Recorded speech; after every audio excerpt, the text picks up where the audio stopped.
Moyo wangu inaviraka juu wengi walinimes, ila tangu kukupata I swear nasikia best. Na wakitukazia njoo turuke fence, penzi letu telemundo, nobody can contest. Kidogo ukinigusa mwilini napata goosebumps. When I am with you ni ukweli tu, I'll do anything for love. Nimpole tena msupa, moneni figa ya chupa, nikiwa na ye mnisamehe, I'll do anything for love. Nakungoja kuliko chai ya saa 10 usiku mchana, ni wewe tu ndo nawaza. Subira wantuliza vizuri, nangoja fursa nikupeleke kwa mama. Tararara, tararara, gimamara mari, c'est la vie my darling. Tararara, tararara, nishaona mbali, you're the one I'm gonna marry. Mama, wengi wanatuongelea kila siku ni songi songi, hawatujui usiachuna. Kiridao I will keep you company, kiriwe ama ya bebo ile mirundo.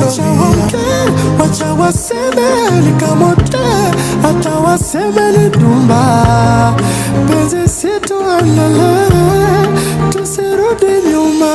Ungoja ku tararara, tararara, gimamara mari, c'est la vie my darling. Tararara, tararara, nishaona mbali, you're the one I'm gonna marry. Yeah. Nishaona mbali, you're the one I'm gonna marry.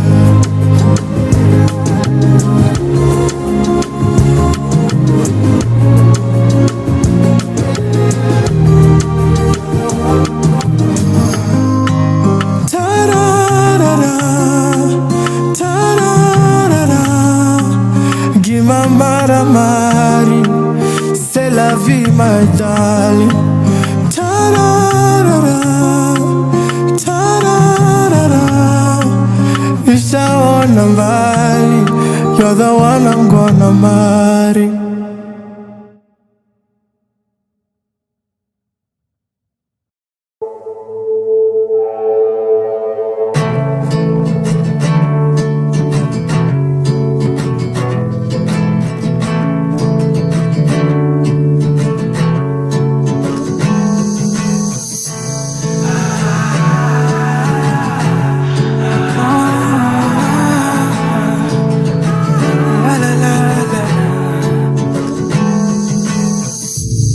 Nilikupenda toka mwanzo,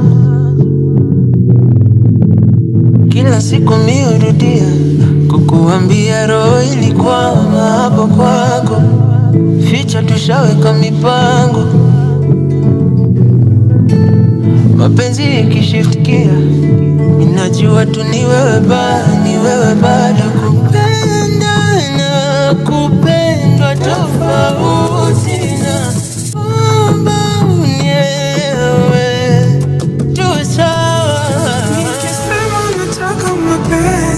nataka uzidi. I wanna feel the love, I wanna feel the love. Nikisema nataka mapenzi, simaanishi nataka uzidi. I wanna feel the love, I wanna feel the love.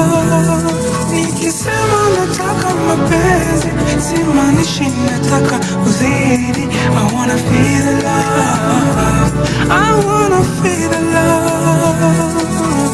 You sing and touch me and hug you. I'm a language to you, did you know this? Nimekumiss, ninazidiwa sana. Ninazidiwa sana. I've been working so much for you lately. To deliver kwako na huoni. Ukinidis, nitalemewa sana. Nikisema nataka mapenzi, simaanishi nataka kuzidi. I wanna feel the love. I wanna feel the love. Nikisema nataka mapenzi, simaanishi nataka kuzidi. I wanna feel the love. I wanna feel the love. Nikisema nataka mapenzi, simaanishi nataka kuzidi. I wanna feel the love. I wanna feel the love.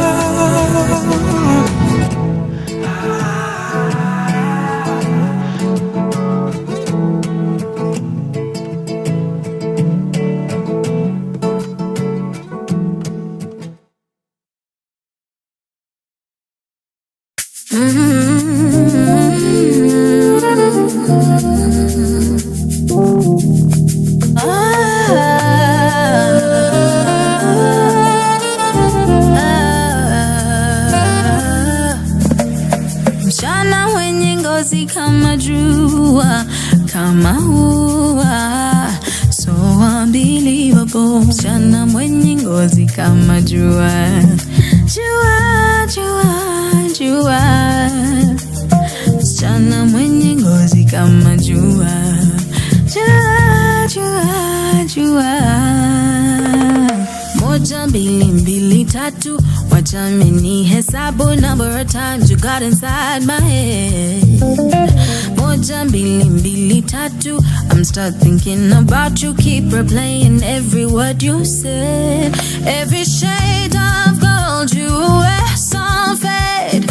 Sunlight dancing where your glow is spread. Girl, the way your melanin is fade got me hypnotized, lost inside your light. Let me tell you about a beauty I've seen so wild. Msichana mwenye ngozi kama jua, unajua, you are so beautiful. Msichana mwenye ngozi kama jua, kama ua, so unbelievable. Msichana mwenye ngozi kama jua, jua, jua, jua. Msichana mwenye ngozi kama jua, jua, jua, jua. Hey, ngoja kidogo, karibu unichome macho. Do you know how pretty you are? Beautiful from the start. I have been chasing, patiently waiting to show you what's in my heart. You're a work of every shade of gold you wear, some fade. Sunlight dancing where your glow is spread. Girl, the way your melanin is fade got me hypnotized, lost inside your light. Let me tell you about a beauty I've seen so wild. Msichana mwenye ngozi kama jua, unajua, you are so beautiful. Msichana mwenye ngozi kama jua, kama ua, so unbelievable. Msichana mwenye ngozi kama jua, jua, jua, jua. Msichana mwenye ngozi kama jua, jua, jua, jua. Msichana mwenye ngozi, ngozi kama jua. Msichana mwenye ngozi, ngozi kama jua. Msichana mwenye ngozi kama jua. From sunrise to sunset, all day and night. Pawa Radio. Hey, those are the very beautiful melodies of Miss Bridget Blue. The song is Ngozi Kamajua and it is playing right here on Power Radio. This is the Power Morning Drive show. It is the Wednesday, the 17th of June. The year is 2026. Welcome, welcome, welcome from every corner of the world that you're tuning in from. I know we do have got some fans that tune in from down South Africa to Cairo, to Cape Town, to wherever it is. It really, really is nice to have you join us, guys. I know that the whole world, well, I don't know much about football, but I know a big number of people are watching. But I tell you what, something interesting that I actually have been doing is, so Trevor Noah, for those who do not know, Trevor Noah is a stand-up comedian, and he's been doing really cool stuff with the football. So he has this watch along parties for like the whole time that the game is playing. It's just a cool time. He vibes with his absolutely hilarious friends. They come and just like give us some good vibes. So that's how I've been knowing what exactly is happening around the World Cup with Trevor Noah's watch along party. So if you have time, please go on YouTube, look for Trevor Noah and see. At least it has helped me as part of the people who do not know anything about football, but at least from watching just him doing his hangouts with his friends talking about football. And by the way, you know, it's been striking me just how much like football is really not about football, because like if you wanted to see 22 old men, I mean grown up men chasing after a ball, you know, in a whole entire field, you know, like that's, you can easily just go and get that somewhere else. But I've just been looking at even how they hang out together and like just like revel in the moment of watching this apparent glorified game. Yeah, and it just hit me that it's never about football. I think football is deeper to that, right? It's about the you know human beings are awfully and recklessly social beings. So I think it's about that idea of like a sense of belonging, and belonging with a certain group of people that kind of have something in common to share. You know, it's generally about the conversations that happen during the game, the conversations that also happen after the game. Yeah, so I don't get it. I have to say, full disclosure, I don't get it.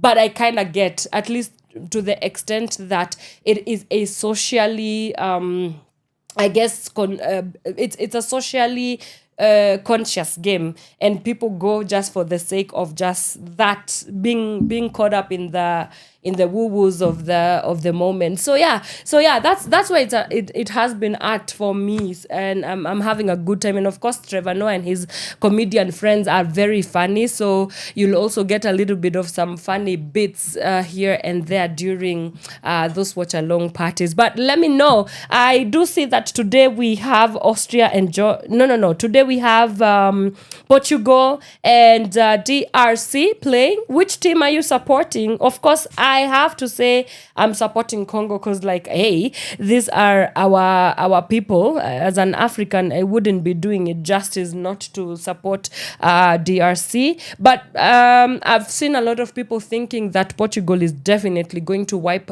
Congo out. But you know, there's a lot of surprises in these streets. They might actually go for a draw. I don't know how many goals, but DRC might actually win this thing, because again, the game is always full of surprises. So let's wait and see. Then later on we shall be having England and Croatia going head to head.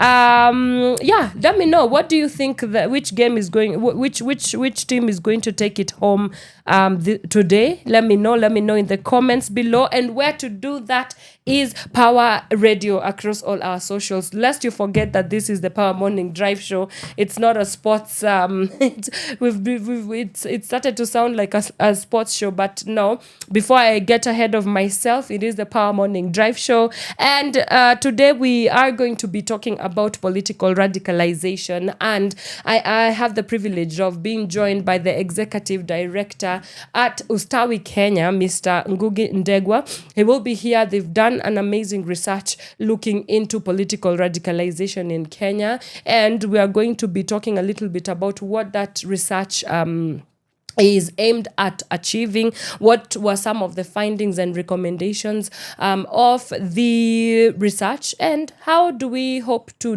domesticate or rather socialize it into political, social and economic fabric in the country. So that conversation is going to come just in a little bit of a while. But for now, let me look at some of the roads, the situation on our roads this morning. Oh my days, it's just 18 minutes past 8, and it's looking quite messy this morning. Thika Road from KCA down to Globe, things are looking bad. Kiambu Road, absolute mess from DCI down towards Muthaiga Square. Same situation also happening along Limuru Road from the village market all the way down towards Muthaiga. If you can avoid it, make sure you do. I can also see that Red Hill Link Road is looking very, very hectic this morning. Peponi Road, same situation, especially as you make your way from the Ankole Grill down towards the Westgate area. Let's see. Ngong Road, very, very busy as well this morning. All the way from, where is this? From, as you make your way from Galleria Mall all the way towards the Weston Hotel area, down towards the T Mall roundabout, and then incidentally Raila Odinga Road way is looking very busy this morning. Never sort of happens, but today things are looking absolutely messy this early morning. Then Mombasa Road, from the situation starts building up as you make your way from the Panari Hotel, as you make your way towards the Nairobi West Hospital area. So please be guided. That's the situation on our roads this morning. But in case where you are, you might want us to know what is happening on your side of the woods. Remember, the hashtag to use is hashtag Power Morning Drive. Let me look for some hot water because this cold is a whole conversation. And I'ma see you in a short while as we look at the dailies. Keep it Power Radio. From sunrise to sunset, all day and night. Power Radio.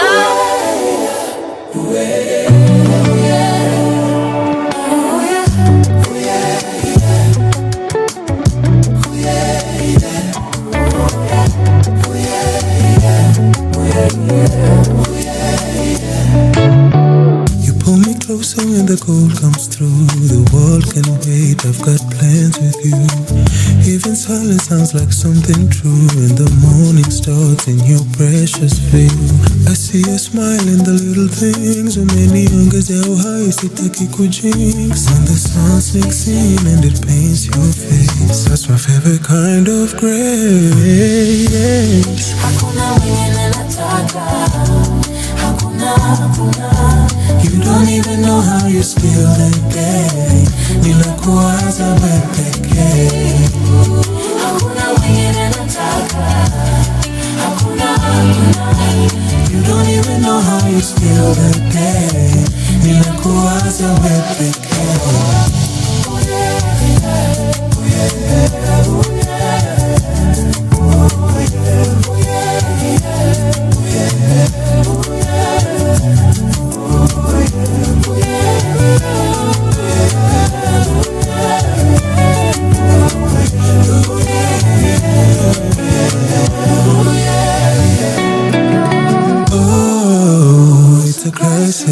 You've got my attention and all of my senses. Nanizamisha, can I get a life vest? Now you know all my vices. Eye contact, game over. Mbona time uende mbio when you come over. Cheza kwa maringo tukuone. You're no longer single cause I own it. Hakuna mwenye nataka. Hakuna. You don't even know how you spill the day. Ninakuwaza wewe pekee. Hakuna mwenye nataka. Hakuna.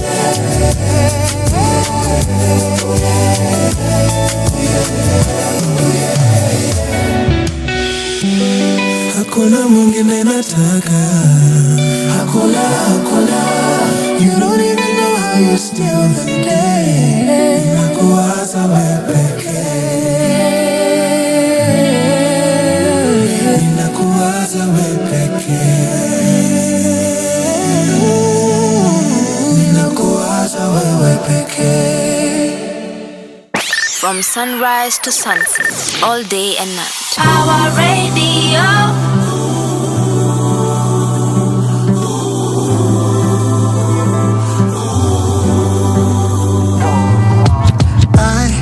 I've been looking for love that's real. Na mini we utanipa mpenzi, wendo unanifa. Take me where you want, I'll go.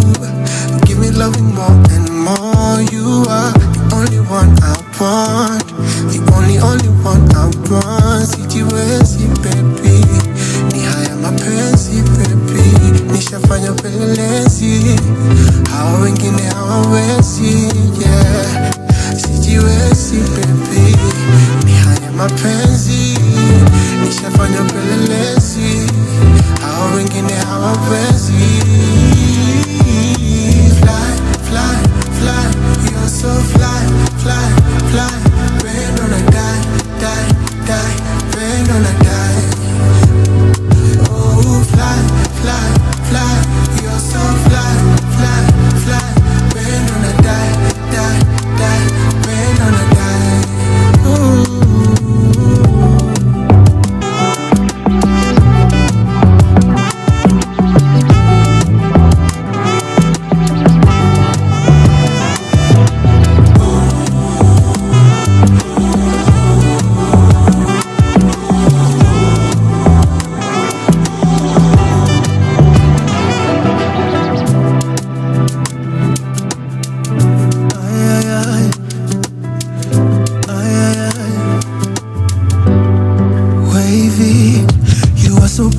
You're a 10 over 10, niambie when takuona again. Mambo ya moyo ni wewe unanifunza, niko ready pingumi nataka kukufunga. Katoto nyatijo moko anihera mona heri bebe, agoni sigalagala mabebe, nikechisema kuchunya umalede. Sijiwezi baby, ni haya mapenzi baby. Nishafanya upelelezi, hao wengine hawawezi. Oh, sijiwezi baby, ni haya mapenzi baby. Nishafanya upelelezi, hao wengine hawawezi. Oh, fly, fly, fly, you're so fly, fly, fly. Rain on a die, die, die, rain on a die. Oh, fly, fly, fly, you're so fly, fly, fly. Rain on a die, die, die, rain on a die. Ooh.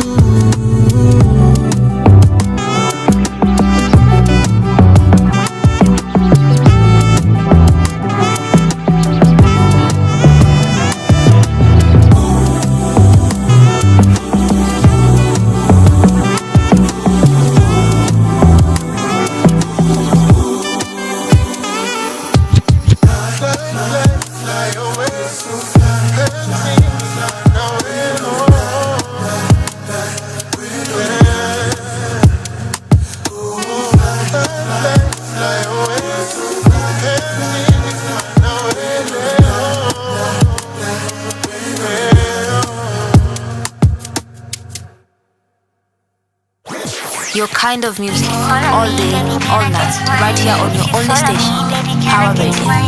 If you follow me, baby, can I get mine? If you follow me, run it up, run it up. Nikae macho ama nilale. You always take your time before nikuone.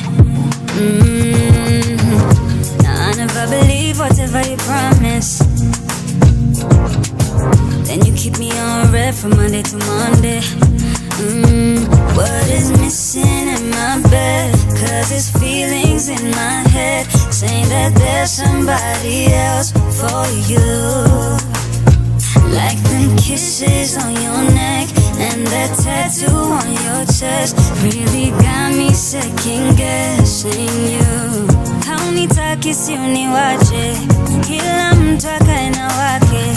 Now that you got what you wanted, can you just please let me go? Haunitaki si uniwache, kila mtu akae na wake. Now that you got what you wanted, can you just please let me go? if you follow me, baby, can I get mine?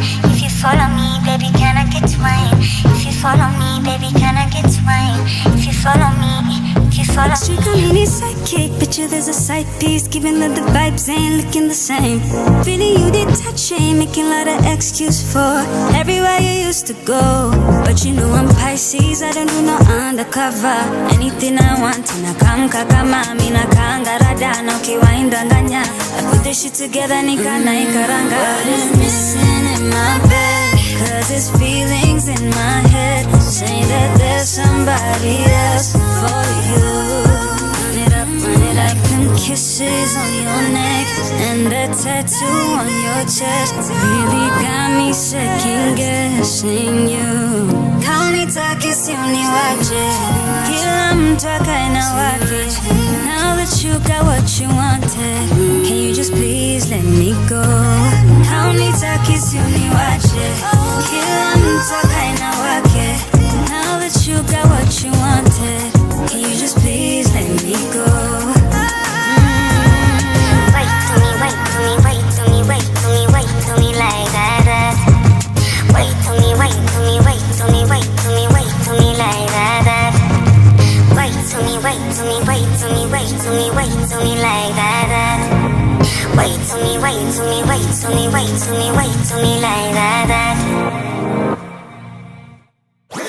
Your kind of music, all day, all night, right here on your only station, Pawa Radio.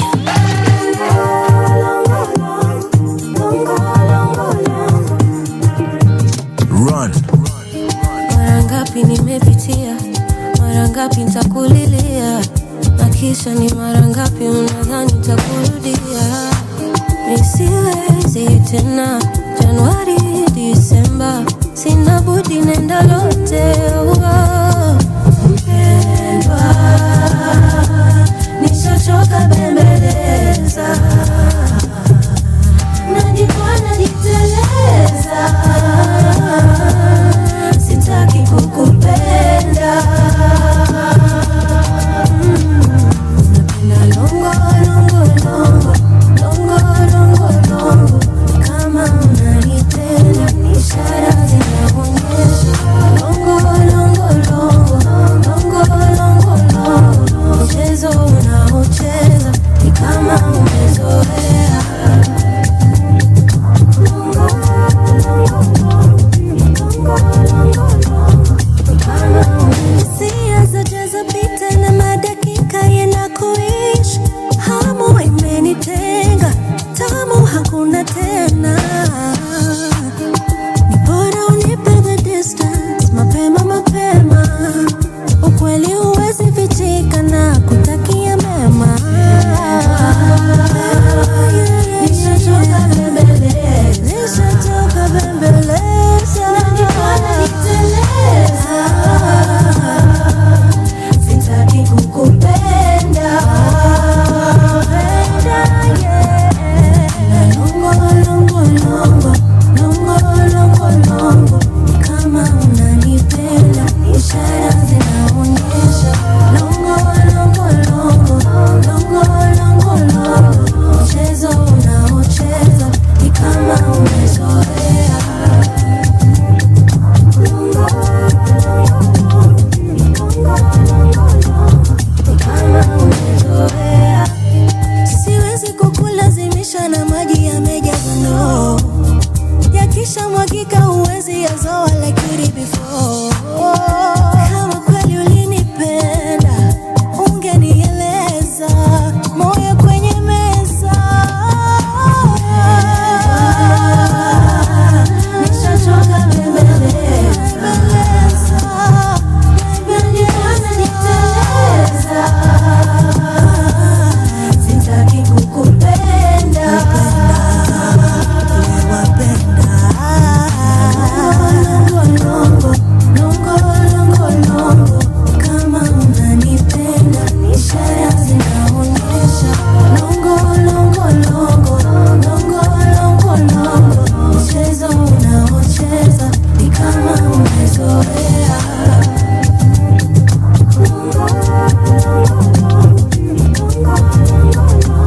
Ni kama umezoea. From sunrise to sunset, all day and night. Pawa Radio. All right, welcome back, ladies and gentlemen. You are still tuned in to the Power Morning Drive show. I am your host, Wanyoike. Thank you so much for taking the time to join us on this 17th of June. The year is 2026.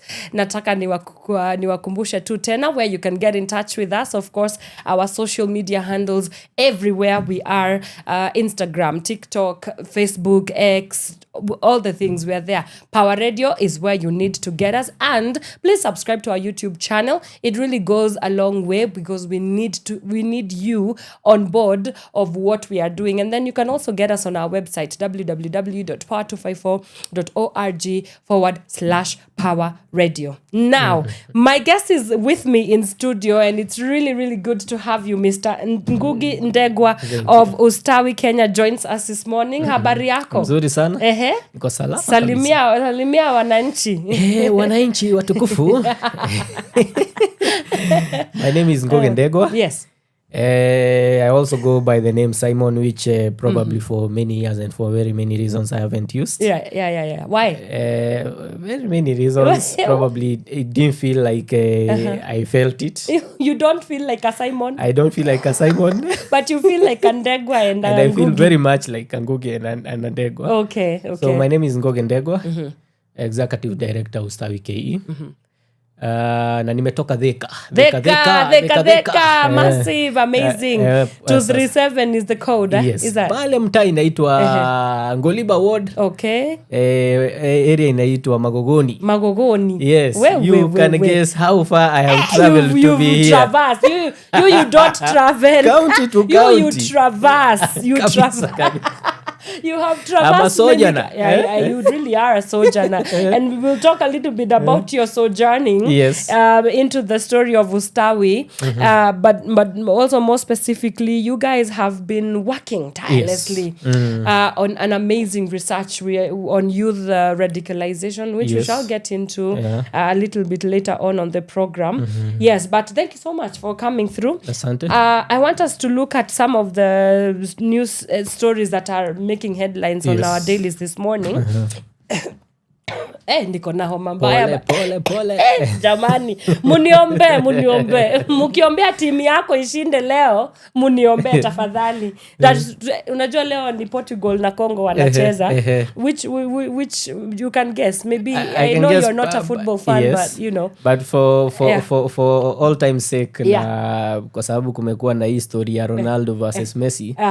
Ronaldo pale Portugal sasa lazima wanyoroshe. Or for the sake of a good debate. For the sake of a good debate. Or you know, God has surprises. Congo might surprise us. I was seeing a meme of the other day, people assembling their Congolese witch doctors saying that inayo lazima we have to win. Yes. By hook or by crook. Yes. Yeah. Na pale South Africa nao wakafanya ile kitu. Walifanya ile kitu. Na wakatublame wakasema you guys didn't support us. Is it Malema who was saying that fellow Africans used juju? Oh my God. So it's an interesting thing to see. Yeah. And I was reading an article the other day, and somebody was asking, is the World Cup really the World Cup? Because I mean, first of all, just on the premises of only 48 countries are in the World Cup.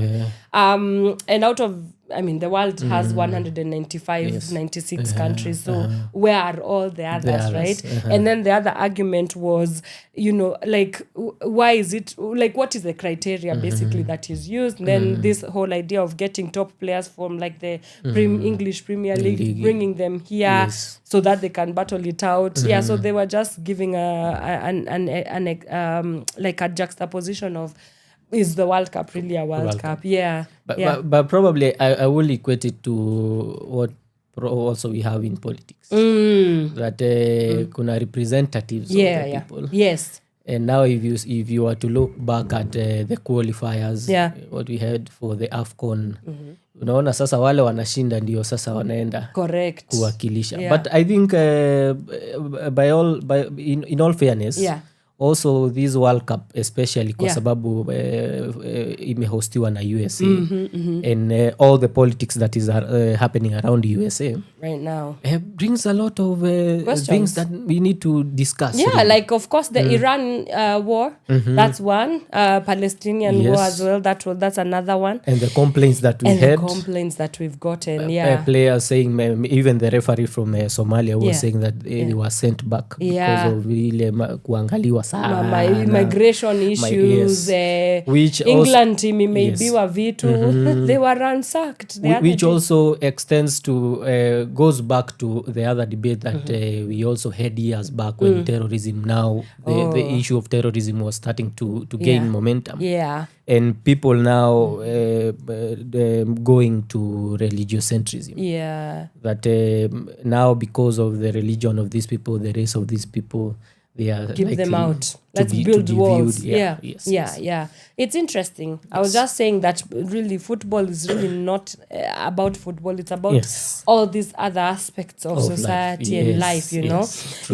But it's gonna be a very interesting I guess 1 month or so. It goes all the way till July, I think mid-July. Sa mabibi wenye wanashinanga wakicomplain mabwana zao hawafiki kwa nyumba mapema. Wazoe tu. Wataonana na mabwana zao after. But moving quite along, the Standard newspaper is leading with a story here. Apologize, Mr. President. Can a government buy justice with compensation while avoiding accountability for the bloodshed that shocked a nation? As President William Ruto's administration moves to compensate victims of police brutality linked to the June 2024 Gen Z protests, critics say the process risks becoming little more than bloody money if it is not accompanied by truth, apologies, and prosecutions. Now, nearly 2 years on, many still demand answers. Who gave the orders, who pulled the trigger, and who will be held accountable? Wow. So next week shall be marking officially 2 years since the Gen Z. Since 2024, the anti-finance bill, and whatever happened, you know. Police brutality on its all flair and everything else. But the question here is indeed, like, we still have many questions that have not yet been answered. Been answered in terms of like who really gave the orders, what is accountability even going to look like at this particular point in time? I think this really is a question of how inhuman we have become, and even in terms of the leadership that we have. Because from the very beginning, this one was flawed, because you cannot say that I will kill people and then I will compensate them. It doesn't make sense. First of all, it doesn't make sense because no life can be compensated. No amount of money can say sorry, you know, because again, that life cannot be brought back. So it's a bit sad that the government and the president will think that maybe giving a certain amount of money will say sorry. But also it's a little too late to say sorry, even if we were to be honest and start saying sorry, because that was supposed to be done in 2024. And it was also supposed to be done in 2025 by not having a repeat of 2024. That they were supposed to ensure that what these young people died fighting for is not repeated. And we have seen that being repeated even in 20... And even leaders like Kimani Ichung'wah coming out na wanasema arrogantly that, you know, in 2024 ile finance bill walikuwa nakataa tulipitisha. It says that we don't care, man. Hata kama walikufa, still tulipitisha. Which shows a lot. There's also another question that many people had raised, especially when the issue of compensation began. Hii issue ingine how I don't remember what this committee was called, that was supposed to go around the country collecting views, and then now was it the broad-based I forget. I also forget. But I know what you're talking about. And I know a friend of mine, Kiari, belongs to it. There is several others. And this committee, and people are asking, what criteria is to be used to know what amount is to be compensated to someone and what amount is to be compensated to the other. And this also brings out the question of accountability and also a whole discussion on how people must be compensated. What amount is enough to compensate one? Because you cannot give 1 million here, then give 7 million here, then give 5 million here. Yeah. Then that leaves another gap Yeah. for people to misappropriate these funds. Yeah. Yeah, so I think it's a conversation that has lost track altogether. Yeah. And I am afraid that the more the president gets to it, Yeah. the more wrong he goes, because now he keeps on losing the people, he keeps on losing the youth. And that also brings the entire conversation of radicalization, Yes. because the more these mistakes are done and the more these people seem like they are dancing on the graves of the young people who died in 2024 and even in 2025, then it becomes even more chaotic. These young people now start to think no one listens to us.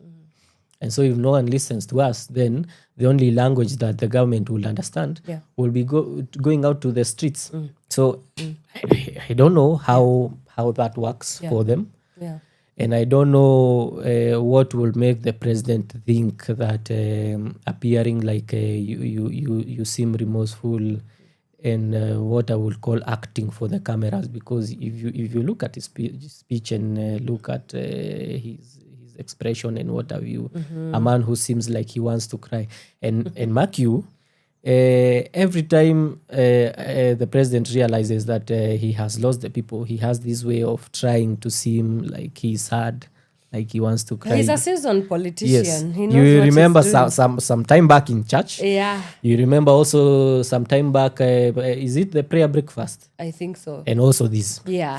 So I think there is a lot that needs to be done Right. in terms of governance in this country. That's correct. And then there's also the issue of prosecutions. You know, I mean, we talk about police brutality as if we do not have institutions such as the Independent Policing Oversight Authority, IPOA, which what is their role anyway? Yes. You know, I do you think this is going to be the deathbed of the police brutality cases in Kenya? And do we even need to have IPOA to begin with? That might needs to just be scraped off because we do not see their effectiveness. Now the first word in IPOA is independent. But they are not. I think it's meant to stamp, what will I say? Yeah. Like to rubber stamp what the government is doing or what those who are in power are doing. So I think I don't think it needs to be scrapped. It needs, all these bodies need to be made more independent than they are today. Yeah. How do we do that? By I think they are what we would have done is already done, because civilians are within this body, because that will be the other way of saying that let's have civilians who probably haven't received police training inside this commission, so that they speak on behalf of the people. But that already is done. So I don't know what else is to be done for these bodies. Just like one will really struggle to know what needs to be done for the judiciary. Oh my goodness. To make it more independent. Did you see what they did to Gachagwa's case? Yes. Yeah. So you wonder at what point now what needs to be corrected more, because we thought the judiciary is the last hope for Kenyans, but it's not now. Yeah. We thought IPOA will solve these cases, but I think there is also the issue of fear. Yeah. Because when you understand how things work now you are outside of this. You know, people have a life outside of these commissions and these bodies. So those who are inside there will wonder, so if I were to do this and then pale nje tupatane na huyu mtu, si unaona mimi nitaumia. Yeah. So there is also the issue of fear. Yeah. So I think we are a long way from home. Yeah. Yes. Okay. And that will lead us to the end of our conversation on the dailies today. Yes, Let's segue right into our discussion Yes. this morning about political radicalization. And before we even get to that, for the people that might not know about Ustawi, what is Ustawi all about? Yes. Ustawi is a community-based organization. Okay. We have concentrated most of our works in Kiambu County, Okay. but now trying to spread our wings to other places and countrywide, so that In the spirit of Yes. sojourning. yes, because now we need to also understand what young people are doing, because again, Ustawi Kenya is a youth-based, Okay. youth-focused and youth-led organization. Okay. To mean that what we do, we train young people on leadership and governance, and so we focus more on what the youth are doing, Yeah. and the achievements that have been made, and the achievements that need to be made in future, and what can be done for the youth, and now being done by the youth themselves, because we are youth-led. So I think that is Ustawi Kenya in a nutshell. Yeah. Yes. Okay. So you have been undertaking an amazing research. Yes. Looking at youth perspectives on political radicalization in Kenya. Talk to us about the genesis of that research. What was it prompted by? And what were some of the findings of the research? The research was prompted by what happened in 2024. Okay. Because over and above the fact that we realized that the young people are now moving towards understanding law better and wanting to be involved more in the politics of this nation, and now embracing the agenda of change more than we have even before. So now over and above that conversation, we realized now there is also a change towards now more hatred against the government, which cannot necessarily be blamed on the youth. And there is also more resentment from the youth, because they feel most of these things that they needed done are not done. So we felt that we needed to understand now the place of the youth today, because we cannot compare what we have today and what we had in the past. Probably, in my own view now, not as Ustawi Kenya, what happened in 2024 is not the first thing, is the time it's happening in Kenya, because a lot of that has happened even in the past. If you were to look at the history of this nation, then you will understand that we had Mwa Kenya, which was a movement that was led, a revolutionary movement that was led by people like Ngugi wa Thiong'o, and Olo and others, who felt that after now the attempted coup, events before and after, that a lot needed to change, including university students who felt that a lot needs to change. The same has also happened with the group Kina Orengo. It also happened with the X generation. Now before the millennials came in, Akina Giuliani. So a lot has been done. So whether through music by Akina Giuliani, whether through the streets by Orengo, Boni and Boni. Actually, Giuliani, generation ya Boni, millennials, did a lot. You will remember that in 2000 and after 2007 and 2008, then 2013 was a bit peaceful because of the efforts of people like Boni and Giuliani. Because I remember Giuliani led a whole movement ambayo ilikuwa inasema tusibleed ni walid. And that made a difference. It did. There were also other youths in youth groups in I think CBU. I don't know whether that was called CBU back then. In Mathare and in Huruma, in Dandora, and in Kariobangi, who are using SMSs. That time SMSs was a thing. Unatumiwa tule to 10, ilikuwa bundle ya 10 bob. 500 1000 na zilikuwa zinaisha. So they were using those SMSs to send to people that sisi ni wamoja, you see. So I think it's not the first time it's happening. Whether you are in the CSO, whether you are in the space as a Gen Z movement, it's not the first time.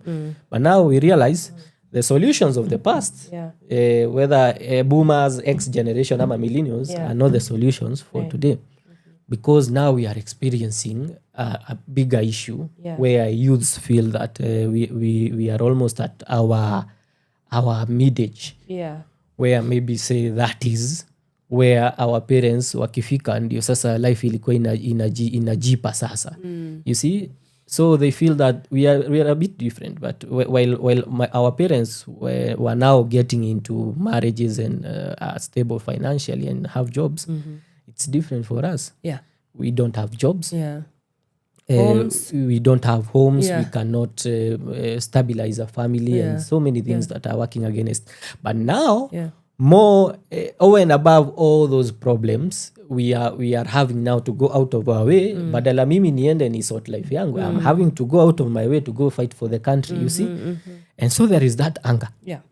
And that anger, now we needed to understand from the perspective of the youth, what they feel that anger is about, what they feel the solution is, things like those. So that is what prompted us to go and find out, and find out how far the youth have sunk into this anger, and find out also how it's likely to affect the future. If we were to look at an example of South Africa and where they are now, due to xenophobia, you realize this is not an issue of today, even for them. You realize it's an issue of the past, that there is trauma because of the issues of lands and what have you, that they have had, the issues of historical injustices, which have not been solved. So we need to understand, is this part of the problems that we had in the past, and how can we solve them now? So part of the findings were that people are truly angry. And most young people are radicalized. It's impossible now to understand what radicalization to them means.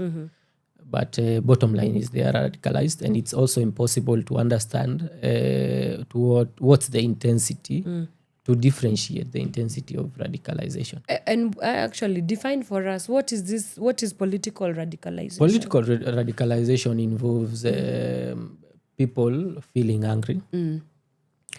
It also includes feeling that now you want to be rebellious politically, and feeling that you are uninvolved, and so because of not being involved, then you are not part of what is there. So that in a nutshell is what political radicalization is.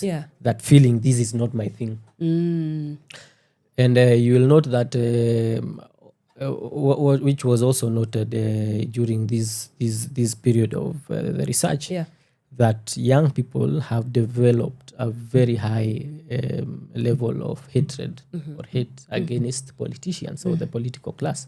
Or the state. That is radicalization, because you feel now you are prompted to feel that this class is basically the genesis and the end of my problems. So when people feel that way, then they become radicalized, and if action is not taken, then we might have more instances of people maybe fighting politicians, hurting politicians, some trying or thinking of killing politicians. We have had such sentiments, even on social media, you see them. We have seen various arrests by the DCI, who have arrested, I think I've so far seen 2 cases of young people who have gone outrightly clear that they will kill a particular politician. So that is what radicalization is. Yes. I mean, and you best believe them. We are living in a time where school girls are setting up their schools on fire. So I don't think it's something to be joked with when they say that they can. And actually, I saw people trying to discuss the fire cases.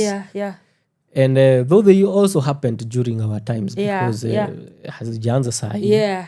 I remember someone was trying to say that it's because of the removal or the banning of the corporal punishment by the Kibaki government. Yeah. But it's not that. No, it's not. Because if I remember well, in 19, I don't know whether it's 1991, Yeah. we had is it St. Kizito secondary school in Meru, where boys entered a dormitory occupied by girls in the same school. It was a mixed school. And they attacked them. Yeah, they attacked them and raped them and burnt them. Yeah. That was really bad. Yeah. That was during Moi's time. Yeah. We have also had others, many cases, even Bombolulu. where, Bombolulu, yes. Many cases, Many including cases, those where people were not hurt or killed. Yeah. But this is a deeper issue. Yeah. It's about people being unhappy generally. Because you realize in all those instances, if I took time to look at all those cases in those years, and you will understand there was general unhappiness in the country. Where there is some kind of depression, whether politically or economically. Where people now, if you look at 1991, 1992, people are talking about repealing of the article, whatever. Yeah, for the multi-party. Yes, multipartism. Yeah. So there must have been something some kind of depression within the country, which children cannot process. And the only way for a young mind to process, because they have not developed properly, is the way they are releasing their energy. Yeah. So I think there is general unhappiness in the country even now. Yeah. That there is economic depression. There is also what we have political lack of happiness due to political issues, where people are being killed, parents do not have money, parents are suffering in this way or the other, parents are depressed. Now that unhappiness spreads to children. Na ndio maana unaona, in my own view, wanachoma mashule because of that unhappiness. Yeah. So that unhappiness could also be part of what we see as radicalizing young people.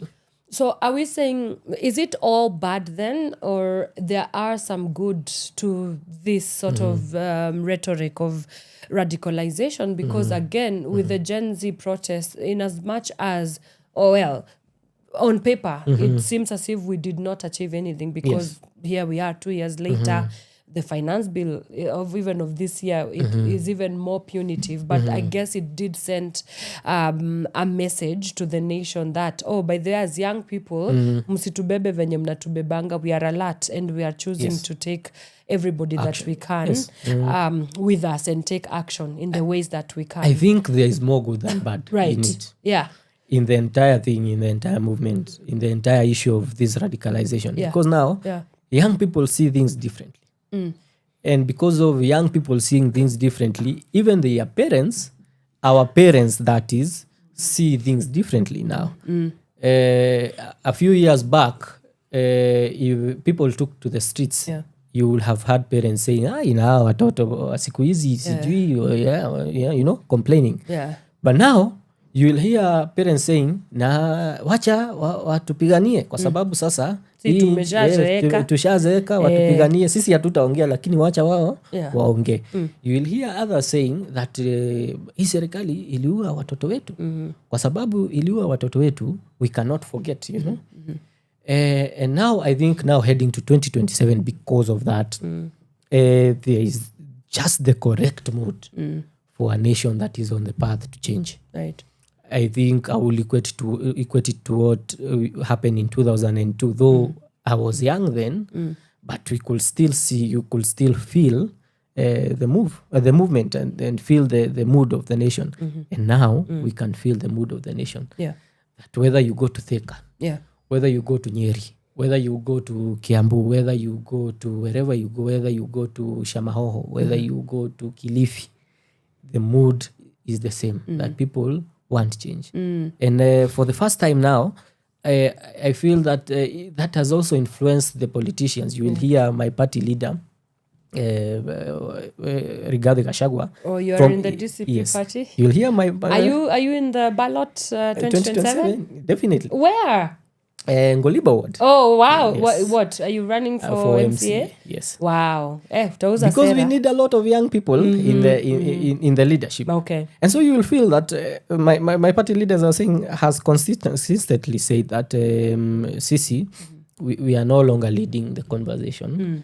The youth are leading the conversation. And many leaders have said that whether or not it comes from a good place in their hearts, that is the reality. That now the people, through the Gen Z movement and the entire brigade of the youth, are now taking matters seriously in their hands in terms of politics and understanding that unless we drive this change, we cannot do it. Right. Yes. You talk about, this collective anger, right? And I think about radicalization has been facilitated by a collective anger. You know, when you look at the online spaces, Kenyans are talking the same things, you know.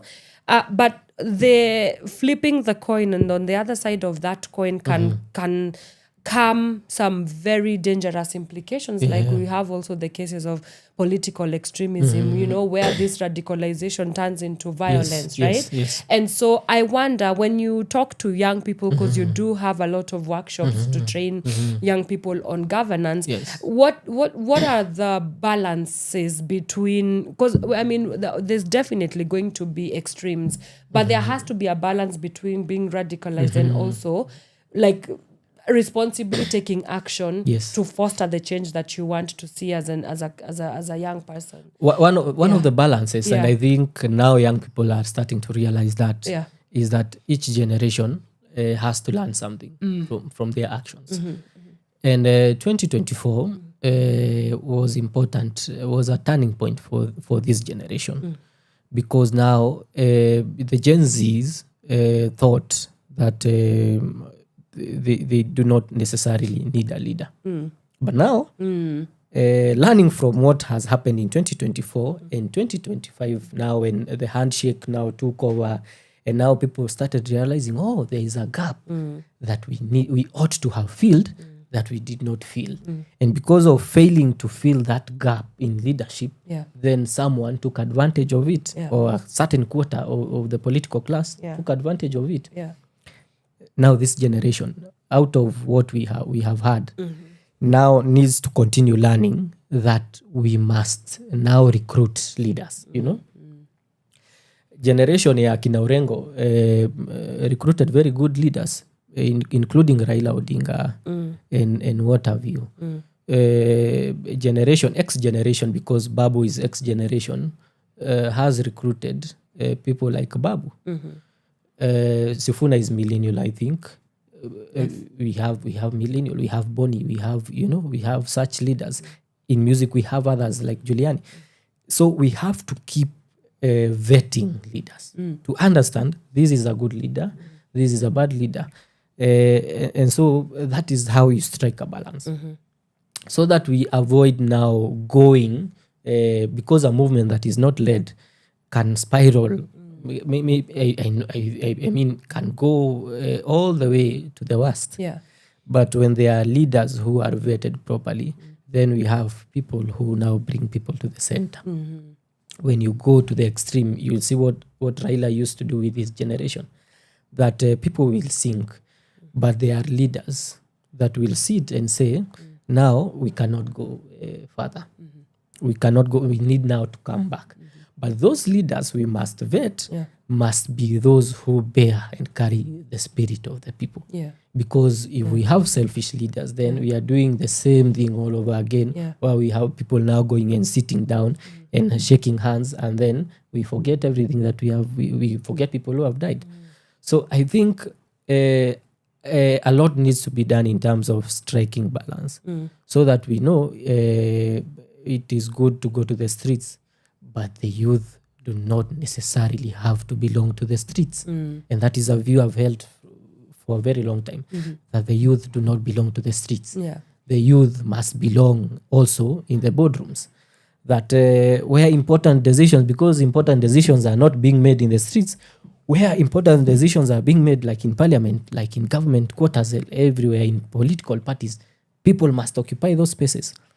we must occupy political parties so that we understand that for a very long time, I think 3 years ago, including in 2022, I was a national youth leader for one of the parties in this country. And you realize, other than filling that gap, they have no use for you. You are just there to rubber stamp and to feel that they have complied with the laws, you see. That when the next sits, a youth is also sitting, you know. But that youth does not have a voice because he's alone, you know. But if we were all to occupy these spaces, occupy the CSOs, occupy the political party spaces, then we will have the numbers that matter. Because having the numbers, bigger population has not mattered for a very long time. Having the numbers in the street has not mattered. What will matter is having a good representation in the places that matter. But a backlash of that has been that, yes, young people have also made it to these boardrooms and decision-making rooms that you've talked about, but they've also become symptoms and outcomes of the system that has for a long time existed to oppress young people. They have been bent. So what is your critique to that? Because the last thing I want to engage in, and I have a lot of conversations with young people, I mean, you can see it in them. They just want power for the sake of power. Yes. It's not for the sake of you're getting this power so that what can happen, so that you can serve. Yes. It's about serving Exactly. the people that have put you in there. I think the problem we have had, even as the youth, is because we have allowed the system to vet for us, the leaders. You will look at most of these parties and you see that those who thrive in most of these parties, including the bigger parties that we know that have existed for a very long time, are those who comply, you know? If a certain political, you know, we have had the culture of that political parties are owned. And now because of that, those who the system of those political parties vets and allows inside are those who allow themselves to be bent to the rules of the game. But if the youth, we were to vet the kind of leaders that we want and push them forward, because we have the numbers, why not, for example, during the 2027 election, come out and vote for the youthful leaders that we want? Because we cannot lobby forever. Because lobbying through, say, political leaders in the parliament, who we think are youth, we are lobbying through young people who have been vetted by the same system. So they speak for that system. They do not speak for us. So I think if we vet them ourselves, for example, we had a very good opportunity in 2024. We also have a good opportunity now that we will have said that those who we think are strong enough, some have fallen along the way. We have those who joined ODM then because they felt they needed part of the cake. Well and good, it's good, they left. But we needed now to understand that they have left. We need a crop of leaders that cannot be compromised. And we have many of them. We have seen many of them. So if we, instead of now bashing them, if we can be able now to support them and say, whatever these people say is what we are saying, then that will work. We will have a leader. If you look at the journey of an example of Julius Malema, for example, a young man who I really admire, not really young because he's X-generation, not so young anymore. But if you looked at his journey when he was a young person in a political party as part of the youth wing in the ANC, which now morphed into the ELF, you will see that journey is built by the people who now understand that this man is radical enough to represent the feelings of those who do not want him to change. We love him the way he is. He's a person who can get angry. He's a person who can be in this manner. He's a person who we cannot conventionally see as a man who is upright conventionally. But he represents the voice of the people, those who are unconventional like him. So it's the same spirit here, that we need someone who shows the spirit of the people. The people are angry. A man who is angry enough, who is angry enough to say that we cannot accept to be bent, we cannot accept to be bowed, we cannot accept now to be paid, to accept to rubber stamp like we have done before. And I think we have a very good number of those. Yes. And even speaking on that same issue, I remember when we were having a conversation with someone after the validation meeting, I looked around the room and I recognized very many people who are in the room.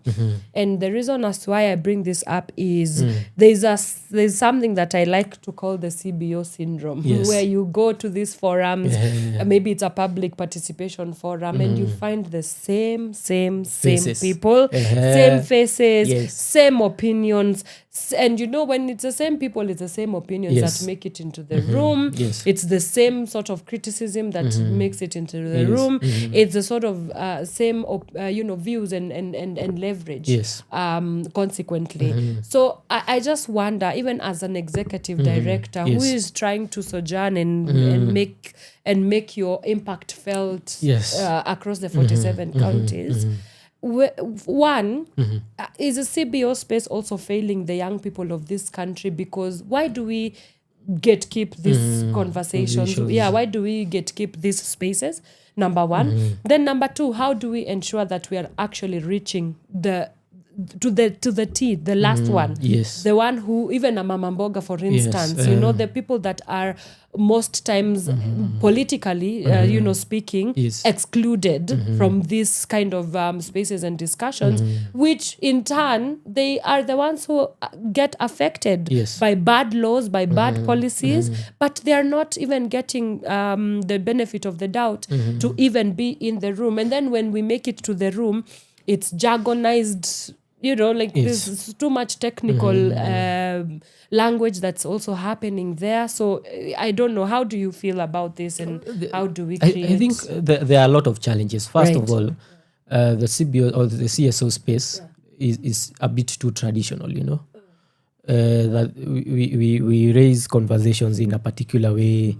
We must follow a particular way. We must do town hall meetings, we must do hotel meetings, but most people are afraid. Now, apart from CBOs who are trying now to reach local people, which is a bit good. But now, the main conversations, like what we had recently, does not really reach the young person or the person in the villages.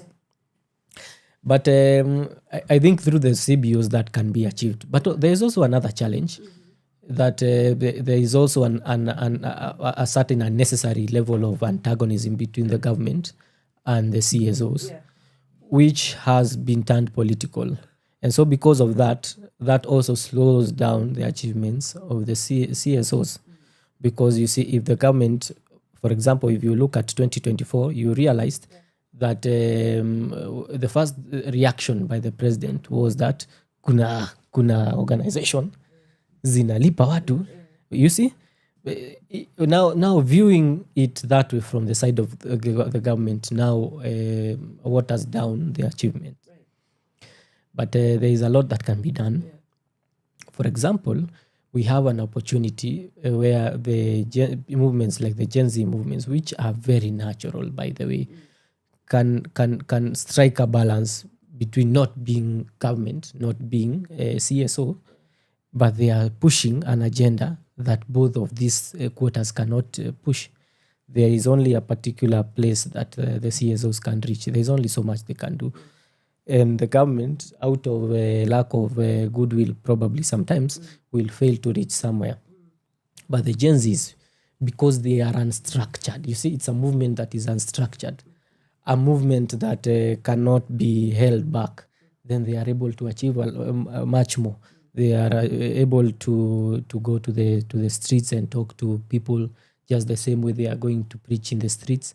They are able to talk to their churches without being judged, because from the onset, they did not have a structure of how they are supposed to behave. But you see, the CSOs is bound by law. There is only a particular way when you are in the CSO you are supposed to behave. You are supposed to comply because the law says this and this. So there are areas you cannot reach because you are only confined to a particular area. There are things you cannot say because they will be viewed in the wrong way. But you see, when the Gen Z movement says some things, then they are viewed as the authentic people. Yes, they are real issues, and they are the authentic. Yes, yes, Anyway, even us with our structures in this government, yes. they've not achieved as many things True. as possibly True. can. Yeah, but coming back to the report and the research, you did bring along some extensive people, different diverse groups of researchers. I had, for example, Cass was there. Talk to us about some of the people that took part in this research and why it's important for us to keep reaching out for partnerships that are strategic towards the kind of goals that we want to achieve. Yes. Yeah. We had people from one of the stakeholders was the people from the counter-terrorism. We also had, because again, radicalization, there is how far it can go, and maybe we find ourselves, and we also had that conversation where young people are being wrongly termed as terrorists, you see. We also had people from the CAS. We also had people from the Ustawi KE. And CAS, Ustawi KE, civil society, you see. And because they are there because this is a conversation that has been going on within their quarters, that it is a conversation that CAS has been pushing. It is a conversation that on democracy and governance, leadership and governance, that Ustawi has also been pushing. So out of interest, those are the partners. Counterterrorism, because we need to understand various views on issues they have seen before, and how issues quickly turn to the worst, and how we can ensure that we strike a balance so that we have a healthy conversation that is going on, without necessarily having what we are seeing as fires, without having people saying that they will kill each other, without having violence in 2027. Very important. Yeah. Yes. Yeah. Okay. Were there any surprising things that came out of the research that you didn't expect? For me, no. Yeah. Because there are things that you clearly see, because this is a conversation that cannot be hidden. It is there for everyone to see. That you see that people are angry, even when hata wewe mwenyewe you are really angry. So there are people who probably will take matters differently, and so they are likely to be radical. So there were no surprises. I think the only surprise is that it is overwhelming. I didn't think it was as bad as it came out. That people can be angry at the levels of anger that they are. So that's the only surprise. But otherwise, most of these issues are issues that we can see on the ground. Yeah. Tunazifeel, tunaziona. Yeah. My youth wana commit suicide. Yeah. And I think people who are committing, taking their own lives, cases have increased. And it's a thing that can be seen as people who are unable now to navigate, to reach the point of saying that I will kill someone, or navigate to the level of saying that instead of killing someone, I will change this conversation to be productive.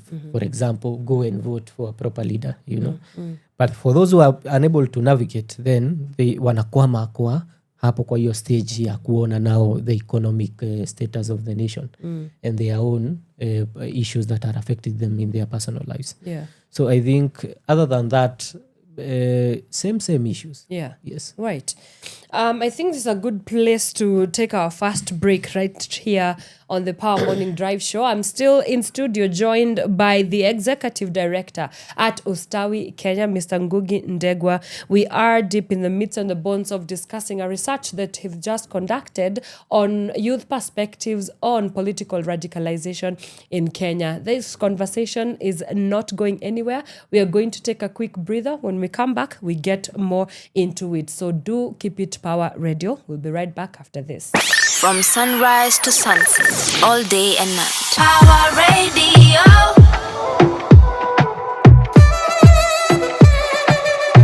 This is Hendrix Sound. Oh yeah, mbinguni hatuwezi fika sisi sote. Nikilipo nasemanga upewe wote. Na enjoy, na enjoy, na enjoy, na enjoy. Wezi elewa ninalewa zinitoke. Ukinipata nimelala kwa matope. Na enjoy, na enjoy, na enjoy, na enjoy. Oh, mniache nilale, niamke saa 8. Nisheki Bob Marley, ndio nijitandaze. Tangu tuachane, niko kiwanjani. Na enjoy, na enjoy, na enjoy, na enjoy. Natibu hangover natumbukiza, nusu pizza nalipiza, sina shida niko na suda. Alhamdulillah si watoto wameiva, piga shot wache chomeliva. Sijali sana na chalat, lazima sherehe after dili meivana. Sina noma, no wahala, I'm like a nomad, sky sana man. Na nikilipo nasemanga upewe wote. Na enjoy, na enjoy, na enjoy, na enjoy. Wezi elewa ninalewa zinitoke. Ukinipata nimelala kwa matope. Na enjoy, na enjoy, na enjoy, na enjoy. Ay, mniache nilale, niamke saa 8. Nisheki Bob Marley, ndio nijitandaze. Tangu tuachane, niko kiwanjani. Na enjoy, na enjoy, na enjoy, na enjoy. Ay, Salome nipata nikiwa kwa bar, kabidi niongezewe mizinga kadhaa. Nilikuwa nitoke wakacheza hadi kesho. Na hiyo doba ni kama iko na mapepo. Abracadabra, niko na babra. Warembo wengi wako in surplus. Kono moja kwa haga, ingine kwa tamla. Chunga sana usilewe ugawe shamba. Kuwa famous easy, watiaja takujat. Ila raha misi jinyimi, and I'm taking every chance. Oh, ukiniona siulize, wapi nililala jana. Wacha moshi tu ipulize, juu inapita kama ujana. Mbinguni hatuwezi fika sisi sote. Nikilipo nasemanga upewe wote. Na enjoy, na enjoy, na enjoy, na enjoy. Wezi elewa ninalewa zinitoke. Ukinipata nimelala kwa matope. Na enjoy, na enjoy, na enjoy, na enjoy. Mniache nilale, niamke saa 8. Nisheki Bob Marley, mwili nitandaze. Tangu tuachane, niko kiwanjani. Na enjoy, na enjoy, na enjoy, na enjoy.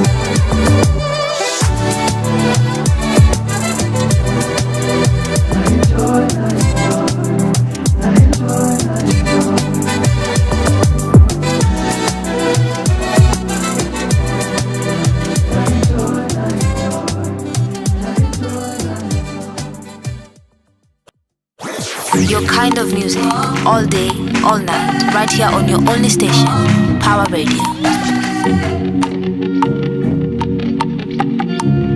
It's Brandy. Sit you, we can't do what I have to do today, cause I lose my baby, that's for sure, sure.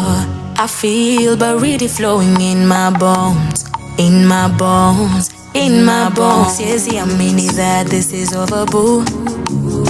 Akini nini nina do. I really thought you did love me, kinda thought that you're the one. But baby, I don't think I love you the way you think I do.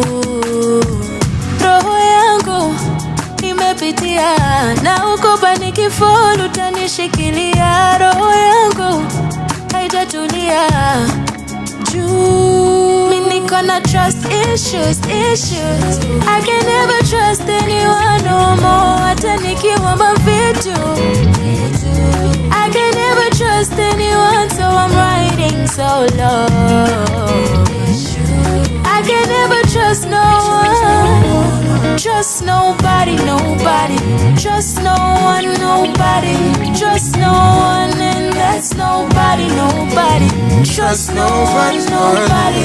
Trust no one, nobody. Cause it's the way you're holding on to our past issues. I've been showing you the change, darling. I miss you, madam. Make some time, I want to see you, madam. Now this time I'm down to feel you. Me mekuata me my lady, but you're conflicted. Nakurada me my baby, but you can't see it, madam. Fall in bed, let's talk, we need it, madam. And this time let's try to fix it. Loving me, even when you feel you're conflicted. Loving me, mommy, we're complete. Loving one another till the end, cause we trapped in addiction, mommy. Hey, baby, you cannot trust issues. Takusuka when I come see you. Know that we can see this through. But baby, We cannot trust issues. I can never trust anyone no more. Atanikiwa mavitu. I can never trust anyone, so I'm writing so low. I can never trust no one. Trust nobody, nobody. Trust no one, nobody. Trust no one, and that's nobody, nobody. Trust no one, nobody. Trust no one, nobody but me.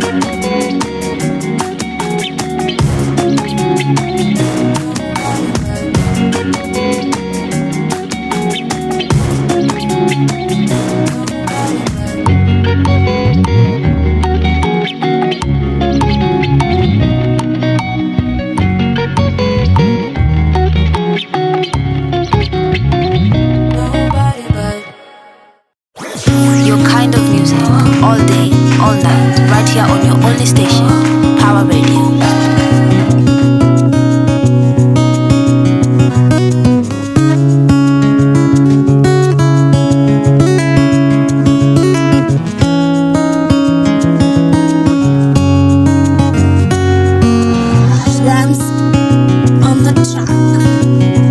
It's funny how love can find us in the weirdest of places,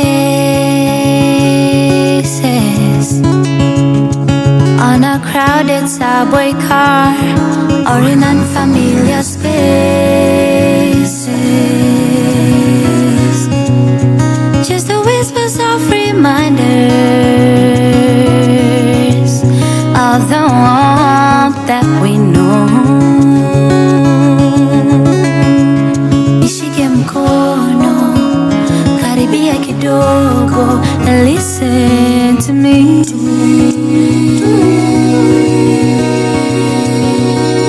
Please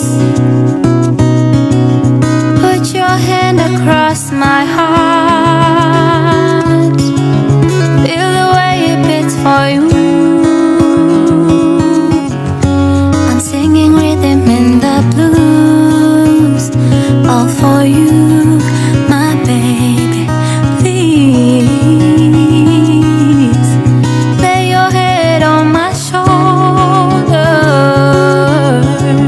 Feel the way it's meant for you. I'm singing rhythm in the blues, all for you, for you. I will give it up for you. I would risk it all for you. Put my money all on you.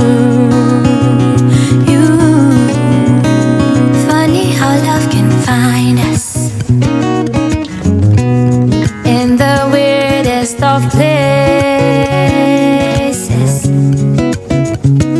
Kwenye daladala, kwenye boda boda, hata mjengoni. Please put your hand across my heart. Feel the way it beats for you. I'm singing rhythm in the blues, all for you.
kind of music, all day, all night, right here on your only station, Power Radio.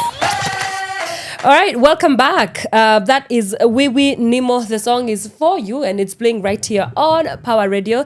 This is where you tune in and power up. My name is Wanyoike and this is the Power Morning Drive Show. Still here with my guest, Mr. Ngugi Ndegwa, Executive Director at Ustawi Kenya.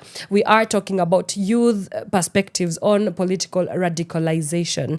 And so just going back to our conversation, this conversation, I mean, the research was largely done online, right? Yes. And this is because the digital space is I don't want to call it the next frontier. It is the current frontier because a lot of democratic, I guess, organizing happens. Even when you look at the 2024 Gen Z protests, they also, they started, mobilized. they mobilized and they happened, the organizing happened online and on digital platforms. So even as you look at how the digital space is being leveraged as mostly young people, as these new public squares, when Kitambo people used to have public squares, now our public squares are online. I wonder, are we well prepared to take it to the next level? Because clearly the power is within anybody who has a smart gadget within their phones, and I mean whether it's their phone or their tablets or whatnot, and for that they can engage in whatever is happening in the country politically. But then again, there is a little bit of an inconsistency there, because with the digital revolution and the technological advent has come things like artificial intelligence, and I can already see that is definitely going to be a very complicated dynamic to navigate, even as we think about democratic and political discourse. So how do you think about these ideas? I think, as you have said, it's the current and also the next frontier at the same time. And I don't think those who are in the governance space or even the CSOs were prepared. None was prepared for what is happening right now. Because as we all agree, 2024, the level of organizing that we saw in 2024 was totally caught people by surprise. Now, other than people like us who might understand because to interact hapa na pale na digital platforms and what have you, but generations of our parents were shocked. Vijana kwani wanatoana wapi? Wanajua aje wanaenda? Kwani wanajua aje? Kama sasa wewe unajua aje wataenda? Kwani si udu? There's a new meme happening. Kwani si udu? Kwani wa udu? You see? But just like the COVID-19 era taught people that now things might never be the same again. That churches that used to say Facebook ni odaimono now are running as a whole service on Facebook. Na wako sawa. Shetani bado hajawakamata. Wako sawa. So I think we are learning on our feet. AI will change the story completely. Correct. How so? Because even in politics you will see that now at campaigns, posters zitafanywa na AI. You see that information kufikia watu itafanywa online, you see. And there are places where people might not even step a foot kwa ground other than zile kuapia tu. But the entire battle might be won online, you see. So I think on the part of the government, it was really unprepared for this era. Because you see, even right now, they are struggling to catch up. And even the kind of response that the government is giving to certain issues is in ile za enzi za kitambo. That the same way they think they controlled our parents and grandparents is the same way they think that they can control this generation.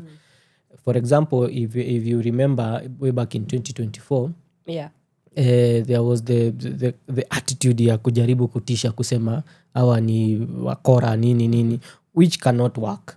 Because who are you calling mkora?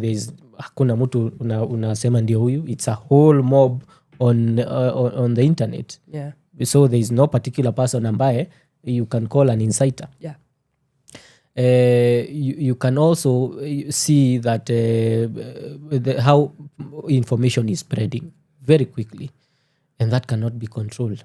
Now, what is to be desired now, what now we really look forward to now seeing is whether the government might try to control these, and there were such conversations that people need to now control media, social media. We need to give ourselves some more power to tunaweza funga kama ile ya Uganda tufunge internet, which is the wrong way to go. So there are issues we are here to see, and some of those issues ni kama hizo, where we might have in future people now having conversations, governments having conversations around banning social media, banning this and that, which I think for Kenya we are past that. You think we are past you that. think so? We are past that because I see Uganda, bro. We see Uganda. No, but all it takes is just one radical shift, and that's and it. then You find yourself in. I don't think so. I don't think it will only now from what we see in the report, it will only make things worse. That any attempt now from now to like hold or have more control on what the people are saying could be more disastrous. There are only particular ways, and remember this generation that is being dealt with in ile generation ya Kibaki, ni generation ambayo haijalelewa na corporal punishment, so they are not taught to fear authority. You see, they are not taught to not question. So the only way is to allow people to question. Jibu maswali, kwani shida iko wapi? That is why people elected you, so that they can be able to reach, because you represent them, including the president, because you represent the people. You don't represent yourself. You are bound to be asked questions. People are bound not to understand you. And it is not wrong for them not to understand. They do not have to understand you. People are bound not to love you. They do not have to love you. So sasa we are at a new dispensation where now leaders now have to learn on their feet. Now kukubali mambo vile iko. Wewe ukitroli ukiambua mbaya unakubali, ni sawa, usikasirike. Ukiulizwa maswali usikasirike. That is why you are there. Watu wakiuliza, wakikuchamba online, now you learn from it and understand why people are saying that. If you feel that, like now the government, I saw the government was struggling with the idea of people not understanding what they thought people should understand. But again, hata kama you are doing it, you have you could have goodwill for the people, you could be doing it for the right reasons, but still people do not understand. Like sasa hii housing, probably they have their own reasons that they feel this is reasonable enough why we are doing this. Hata hii Ebola, they could have their own reasons why wanasema lazima tufanye hivi. But now the fact is communication haijafanywa kwa watu. Watu hawaelewi hiyo, na kwa sababu wanasema hawataki, they are right. Kwa sababu again the people are supreme. If people say they are, and I like what there is a statement that the president the other day said about the former president Uhuru. Uhuru is not an angel, by the way.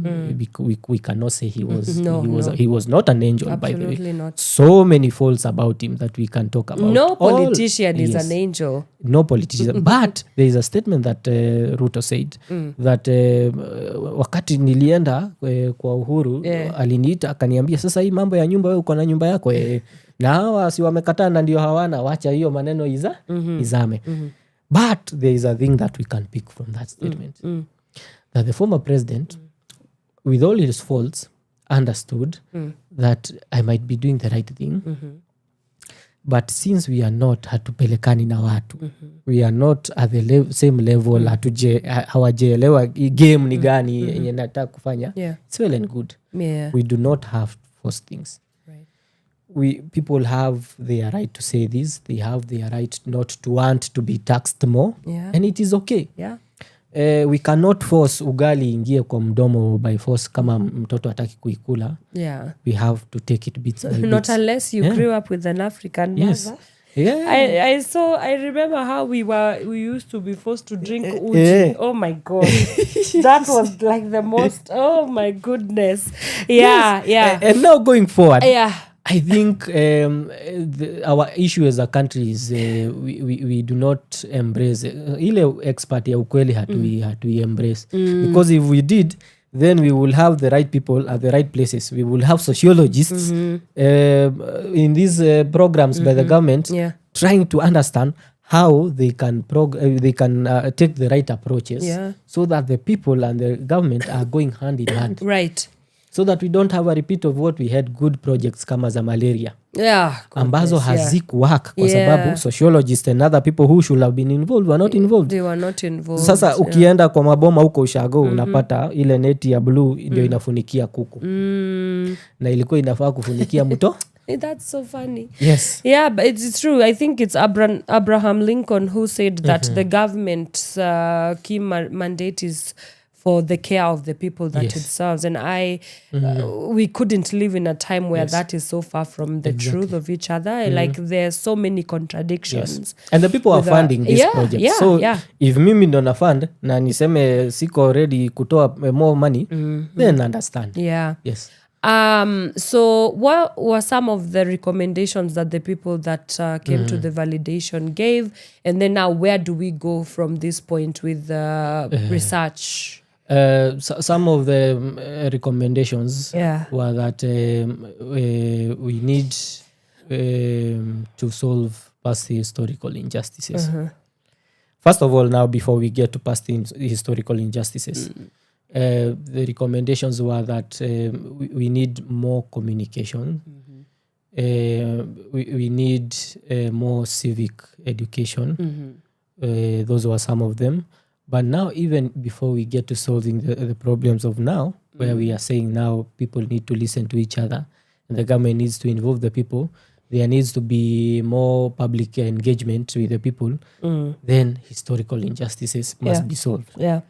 And that is the point at which now we circle back to what is happening in South Africa. Yeah. And we realized as South Africa is a case study, most of the issues that they are suffering should not necessarily be suffered at this time. Correct. Because they should have been solved by solving the issues of land. Yeah. In the same spirit. Yeah. Recommendation number one on that issue of historical injustices, that there needs to be a full audit of all past reports that have been put forward by various commissions. Be it TJRC, we also had Ndongo report, we had Waki. Very good reports that showed the general feeling of the people and what people are suffering from in relation to issues like 2008 post-election violence and other issues. So those reports must be audited to understand how far the implementation of those reports must be audited to understand how far we are at implementing them in relation to our problems. Have we implemented TGRC? Have we solved the issues of land? And we are saying that because you recently there were sentiments by these honorable in the SG of the UDA party, Omar Hassan, who said that kuna watu ambao walituibia mashamba. You see, that brings a totally different conversation, which we should have had a long time ago. That those people who feel that a particular community took away from them must also be addressed to understand why they feel that. Yeah. We also need to understand why some communities feel that they cannot be president in this nation because they are a minority, you see. That is a historical injustice. We also need to understand where this trauma ya Gen Z inatoka, because haijaanza sahi. Issue haikuwa finance bill. Finance bill ilikuwa trigger. Yeah. So what are these other issues that have piled up to lead us there? To lead us to a point that now the parliament building is being burnt. What has led us there? Because it's not a one-day event. It's a generational issue. Issues that have piled up over generations. Now we will get to a point, if we do not solve these issues, where we will have generations in the future which totally, we also do not understand Mau conversations because we were not there. We do not understand colonialism and whatever because we have only read it in the books. There are generations that will come that did not experience 2007, 2008. Others did not experience 2024. But these issues will still affect them because trauma is inherited. Yeah, unfortunately. Yes. Yeah. So I think those were some of the recommendations that we felt that needed to be. Also the independence of these bodies. Right. And then comes the headache of implementation. Yes. In this country, we have really good policies. We have great documents. Yes. But the implementation. How do we go about domesticating these documents, man? Even starting with yours. First of all, communication, so that information reaches everybody. And the least units of stakeholders. For example, churches. Churches are powerful. What we have is the SUPKEM Waislamu, very powerful. So we thought that probably if these reports were to reach SUPKEM, reach body makanisa, Church council. Church council. Yeah. Ifikie, if a Hindu, there is one for the Hindus, ifikie, because these are the places where people interact directly with the leaderships of these churches and mosques and what have you. So if this were to be done in normal sermons, where the church dedicates a particular amount of minutes to talking about these issues. Kwa Sunday school, watoto from very beginning, kama vile tunaona Tenri pale, wafunzo mambo ya democracy na mambo ya what they are about to experience in the political space. We will change an entire culture because this is an issue of a culture. So I think number one is primary stakeholders, including the church, including schools. Yeah. And now going upwards towards CBOs ambao wanahusisha chama za wamama. And now in the language that these people understand. Yeah. Because this needs to be in the common language. Issues zimedisseminatiwa kabisa, sio hizo vitabu kubwa kubwa nini. Inasema issue ni hii. Church ina address nini. If we get there as a society, then we will be able to address these issues. Wow. Yes. Amazing. I can't believe that 1 hour, 2 hours, give or take, are done. We've run out of time. This has been amazing. But lastly, to quickly segue into your candidature, into Ngoliba Ward FCA. Yeah, Yes. so you're going to be on the ballot in 2027. Yes. In case your people are listening, manifesto yako ni ipi? I know they are listening. Yeah. And we will make them listen after this. All right. So what we are saying is that... I like how politicians, sorry to cut you short, it's like what we are saying. There never is like what I am saying. It is what we are saying. Yes. I'm usually tempted to ask, who is we? Who is the we in this? We, the people. We, and in the spirit people. of we, the people. Yeah. Because that is the same spirit now we need to move forward. That it doesn't need to be about a leader. Yeah. It is about all of us. Yeah. And Ngoliba and generally the Kaist, as we were talking in the conversation offline, has been left behind. Yeah. And it's some of the wards in Kiambu County that unfortunately still lag behind. And what we need now is a leader who completely understands the mandate that they are being given by the people. Yeah.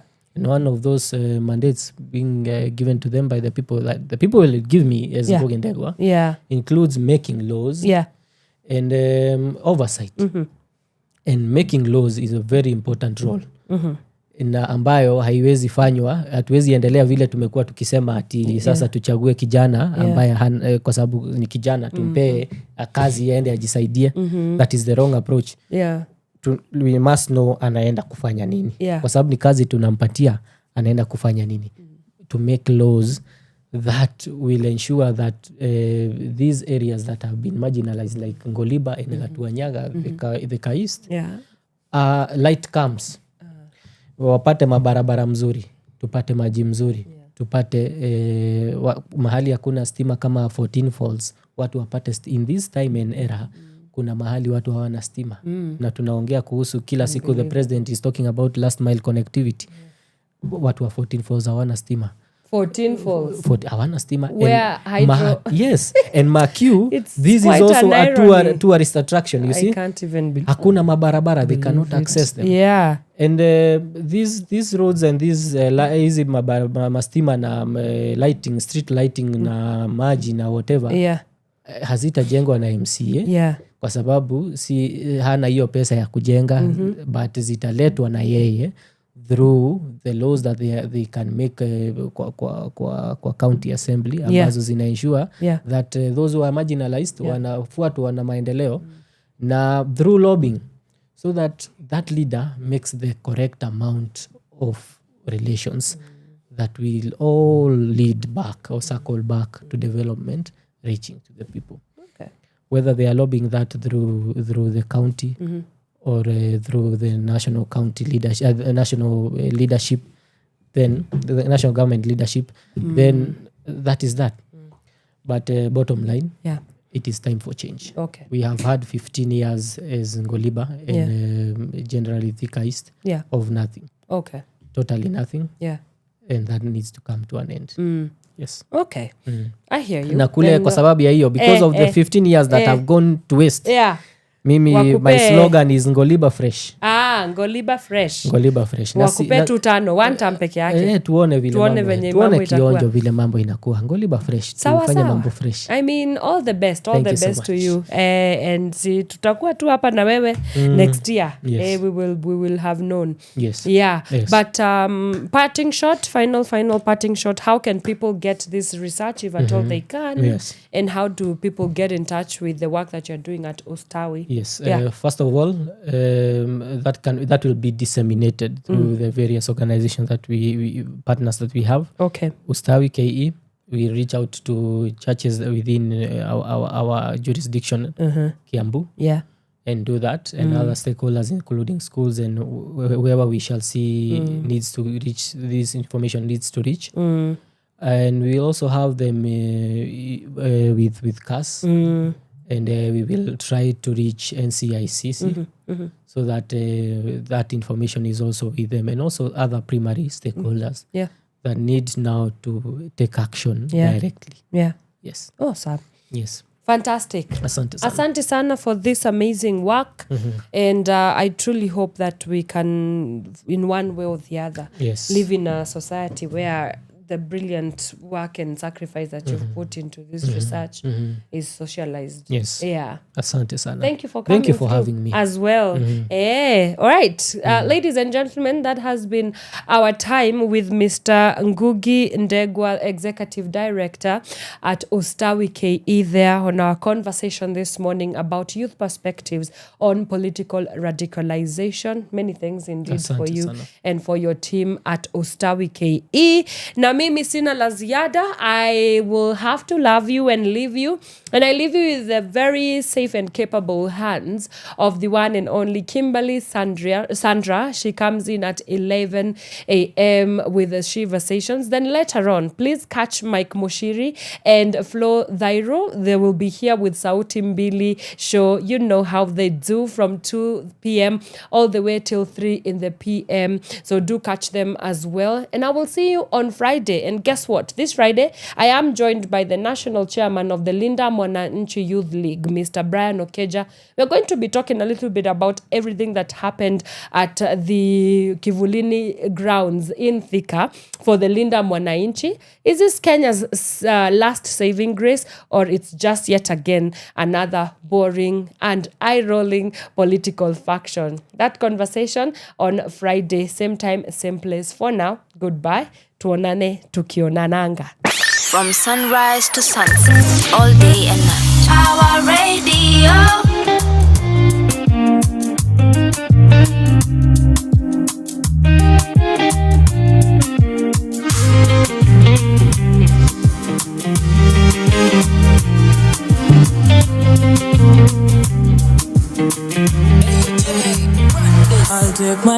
ni Mount Rashid, juu yangu ni mapenzi and I know. See how hard I've been crushing, chini tu ya maji on the low. Tell me how unapendeza bila kung'ang'ana.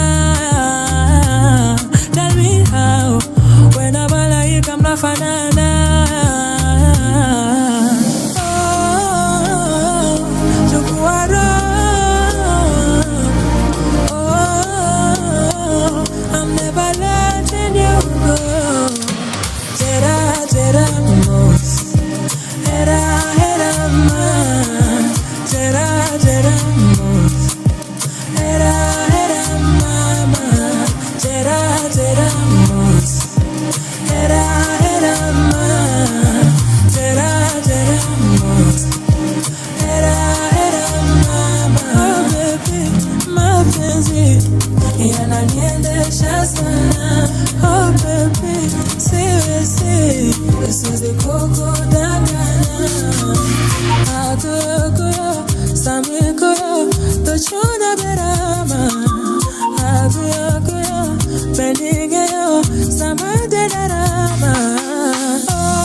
Yananiendesha sana.